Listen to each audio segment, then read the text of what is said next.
نبی پاک فرماتے ہیں دو قسم کا سرمایہ جس کو ملا اسے کائنات کی ہر نعمت مل گئی. اور حضور نے فرمایا میں اپنے غلاموں کو نصیحت کرتا ہوں یہ دو دولتیں ایسی ہیں جو اللہ سے مانگا کریں. صبح و شام رب کریم سے ان دو پیسوں کا سرمایے کا اس خزانے کا سوال کریں.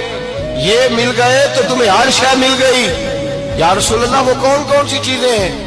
فرمایا ایک جس شخص کو اللہ نے معاف کرنے کی دولت عطا کر دی, جو معاف کرنے لگ گیا, جس کی طبیعت میں درگزر آ گیا, جو معاف کرنے لگا, غلطیاں معاف کرنے لگا, جس کو ایک دولت یہ مل گئی. اور دوسرا میرے مصطفیٰ نے فرمایا جسے اللہ نے یقین کی دولت عطا فرما دی. جس کو یہ دو دولتیں مل جائیں, ایک درگزر کرنا, دوسرا رب رسول پہ یقین کامل رکھنا, اسے کائنات کی ہر شے مل گئی. میرے نبی پاک نے فرمایا جب بھی دعا مانگو خدا سے یہ دو نعمتیں مانگا کرو.